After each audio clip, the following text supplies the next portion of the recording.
someone who's watched your video, clicked on your carousel ad, gone to your event ticket page, added a ticket to a cart, and initiated checkout, but didn't purchase, didn't finish that whole process, they are super qualified. You should be paying a lot more money to try get in front of them with ads than necessarily the top of funnel.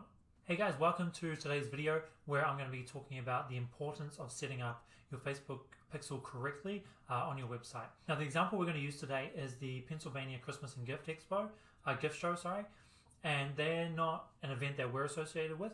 I did see them, stumbled upon their website yesterday, and saw this kind of these issues pop up. So no affiliation with them, but this is something that they could find useful, and you should be able to implement as well when you're installing your Facebook pixel for your event website. So let's go ahead and have a look. So they have a home page where they kind of segment out if you're going to be an attendee or an exhibitor. So a lot of shows do that.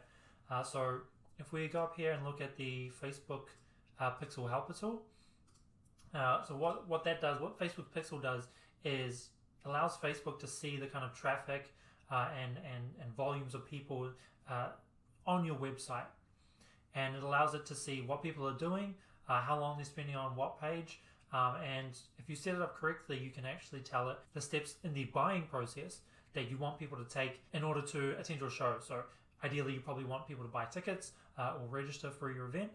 So setting up the Facebook pixel correctly, which is what I'm about to show you how to do, is really going to make a big difference in your marketing on Facebook. Now let's have a look at what they have. So if we go to their ticket prices page, we're going to be able to see that they have the page view triggering. So it's a standard event called page view. So if we go ahead and so we order individual tickets. Yep. And we want to add, let's say we would add 2 tickets to our cart. So this should be triggering a cart event page, but it's still that same page view. Okay, proceed to checkout. And usually here you'd want another step in the phase or step in the buying process to be triggered. And unfortunately we don't have that. There is a button click, but there isn't a standard event set up at the moment, nor a custom event.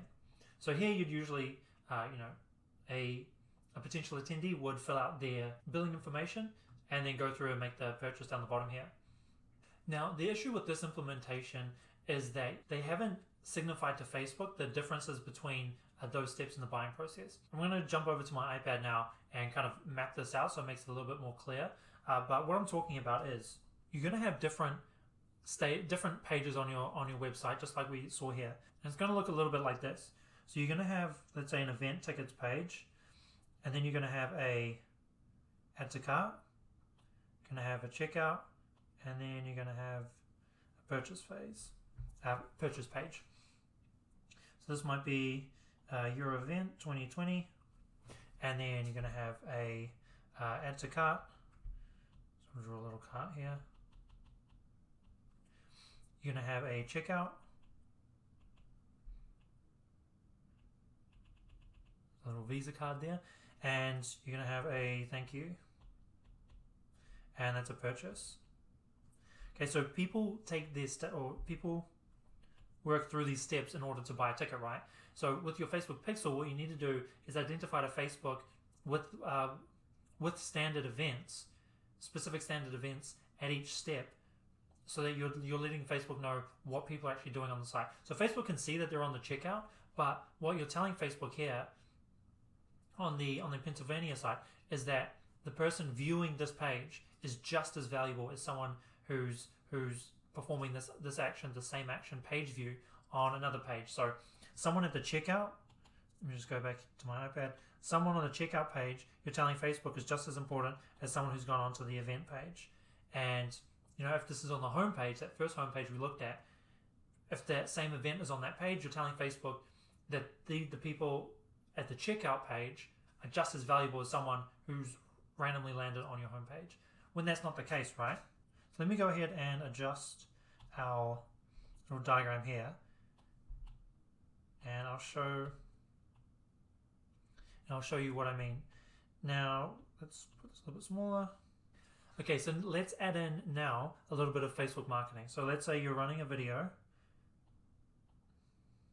You're running a video, and then you're going to run a carousel ad as well. So carousel ad, then people click through.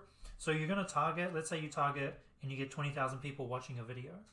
Okay, so this is all on Facebook up here. Let me change the color for you. This is all on Facebook. So all the traffic on Facebook, it's automatically being tracked. So you don't need to install a pixel or anything like that. It's all within that system.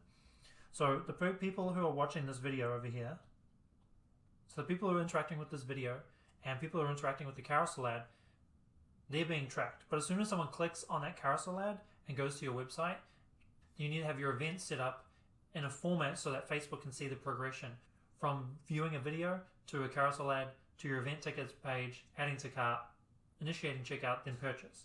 Okay, so let me explain a little bit further there. So let's say you get 20,000 people watching a video and 7,000 people watched more than 25%. Okay, so you retarget those 7,000 people with your carousel ad. So your carousel ad might be trying to get people to click through to the website.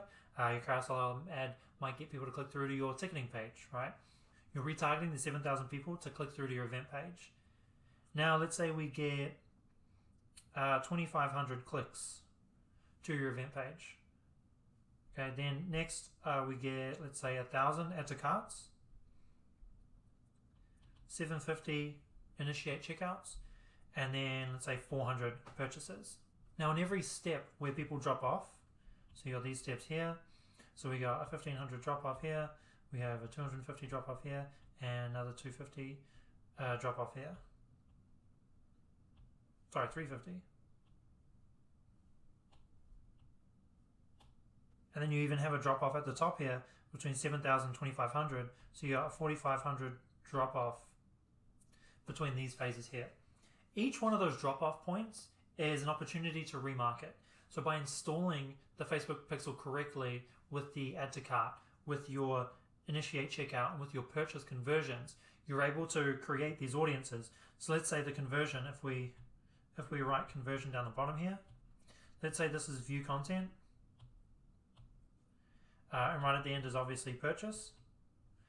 This is initiate checkout. And this is add to cart. So by separating those audiences out, or those conversions out, you can create an audience of those people. So once you have an audience of these people, you can then remarket to them with messaging that resonates with them. So someone who's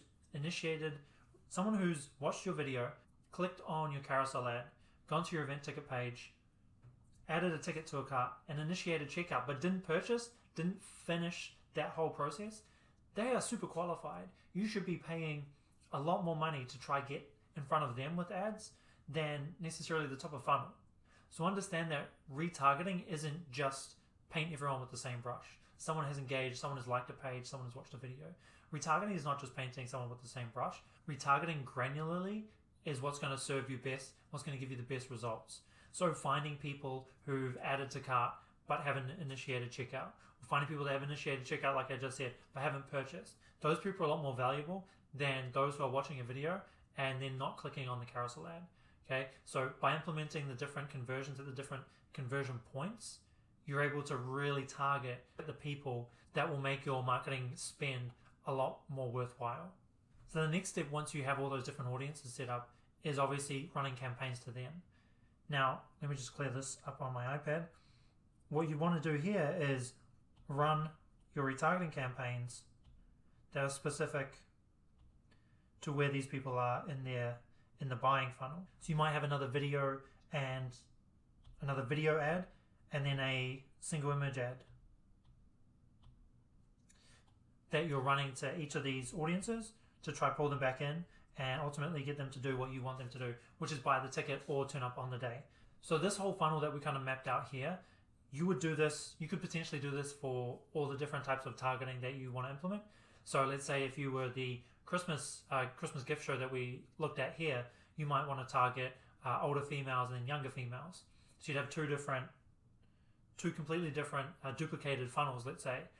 So you might have 2 top of funnel ads, 2 carousels, and then you're sending people and you're segmenting them down the funnel using your parameters within the Facebook pixel.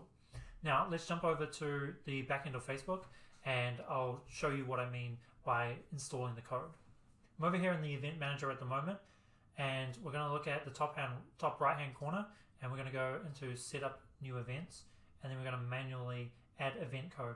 Now Facebook does have a new event setup tool, so I definitely recommend testing that out, but for now I'm just going to show you what I mean by the manual code in the background, so you get an understanding of how it works, so that if you do need to do manually, you're able to do that. And that's just going to be the foolproof method of installing the code for you.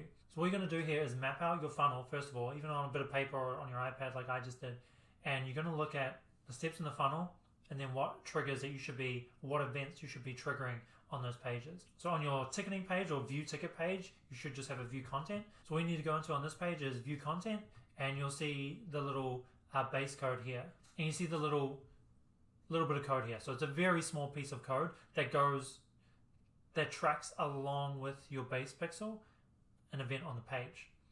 Now, so that's view content. So the next one that we did is going to be add to cart. So here again, so you would add this little script to the add to cart page. So make sure it's not in the header of your theme or header of your website. Otherwise, you're going to trigger that event across all the pages. So these events just go on those single pages that you want to track. Okay, so there's add to cart. Let's have a look. Next one down is initiate checkout. So once again, that's on the initiate checkout page. And then the last one will be purchase. So right down here. So that's the example that we'd use on the Pennsylvania show, Christmas show that we just looked at. Installing those codes on those pages is going to mean that Facebook can actually see what's happening. So when you send that traffic in, so you're targeting 20,000 people in this campaign, and they're working their way down the funnel, Facebook can see what actions certain people are taking and then optimize its performance back up to that 20,000, optimize that performance so that instead of sending 20,000 people the video who don't do anything valuable, Facebook can go out and find the 20,000 people that are most likely going to end up buying your ticket at the end. Okay, I hope that's been valuable. I hope it hasn't been too technical. It also could have been a lot more technical, so happy to help anyway. If you have any questions, as always, please leave them below. Happy to help out and help you install the Facebook code on your event site and across your online properties for your event, whether that's your ticket merchants, landing pages and whatnot. With that being said, if you did want any help with your Facebook or digital marketing, we're happy to help here at Outlaw Digital. Our mission is to help cool people run cool events, attracting cool people. Hopefully this video has been able to help you attract cool people to your cool event. And again, best of luck with it, and I'll see you around.